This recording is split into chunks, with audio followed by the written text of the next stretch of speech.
take a look at Mr. Heenan and gives us some heed to his comments. He is, no question about it, a highly successful manager. Let's turn it over to Freddie Miller. Thanks very much, Gordon. You know, everybody, we're happy to have you tuned in, of course, always to At Ringside. It's a very important feature for us to go behind the scenes and talk in depth with the wrestlers. Now, a man who deserves giving credit where it's due, the accolades of being an astute manager. Whether you like him or not, you must admit Bobby Heenan is one of the most successful managers in the history of professional wrestling. He and some of his family, the Superstar and Killer Carl Cox, are with us today. So welcome to this program, Mr. Heenan. You know, there's an awful lot of controversy always surrounding the Bobby Heenan family. You probably wonder why. Well, you know, anytime you manage winners, anytime you are a winner, anytime you're on top, there's always controversy. Look at the New York Yankees, world champions in baseball. Look at all the controversies they had with Reggie Jackson, Billy Martin. There's always going to be press signing. There's always going to be people knocking you. There's always going to be people that are jealous of you. Now, you can take wrestlers like Tommy Rich, Stan Hansen, Ole Anderson, Bob Armstrong, Tony Atlas. I could go on and on and on. They're all jealous. They'd love to be members of the family. They'd love for me to call them and contact them to ask about joining the family. But first of all I manage is winners. I have no time for losers. I have no time for crybabies. I have no time for people that always sniffle and whine and beg and plead, that aren't men when you have to get into that ring. That's why I've always surrounded myself.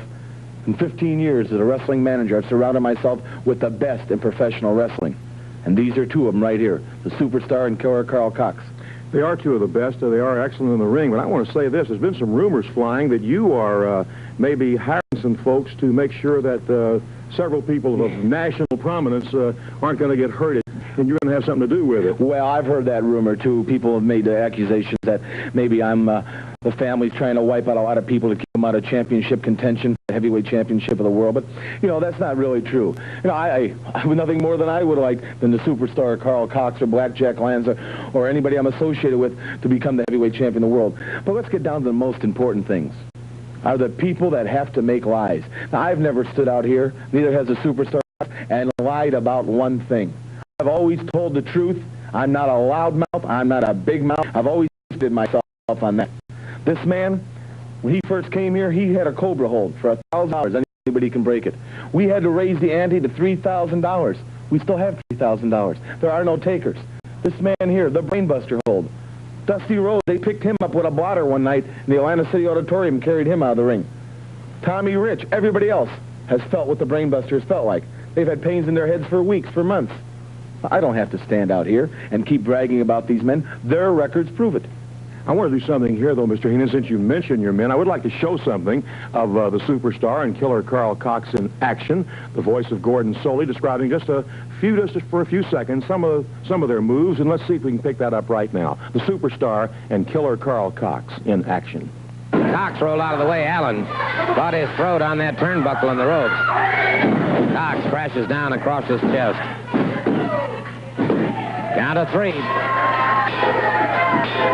And using it very effectively, forced Lynn Owen to Beaver. Must be going on instinct alone at this point. Caught again. Over. It is all over. The Superstar continues to hold it. Bobby Heenan lighting his victory cigar, and there his hand being raised in victory as a Superstar. Well, you know, I like that piece of tape because it shows that Killer Carl Cox can beat somebody without using the Brainbuster. Shows the Superstar can use other moves to pin people. That's why these men are champion. Now I'd like you to talk to the Superstar and Killer Carl Cox. All right. You know, as Mr. Heenan said, it's very, very lonely at the top. There's a lot of jealousy around here because there's a lot of people that want involved in our family. They look at our group and they know we're very close-knit. We can depend on each other. We can rely on each other. We don't have to worry about somebody sneaking up from the rear and attacking us from the back. Now, there's a lot of confusion around Georgia at the present time. Now, I must admit that I've got my goals set on some belts.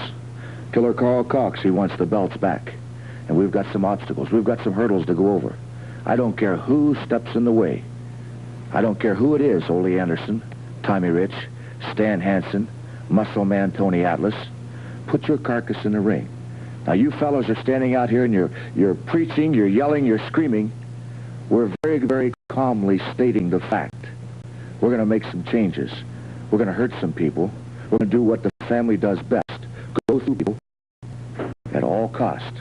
Just put yourself in the way, and you're going to get hurt. Thank you, Superstar, Mr. Cox and Mr. Heenan, for being at ringside. Yes.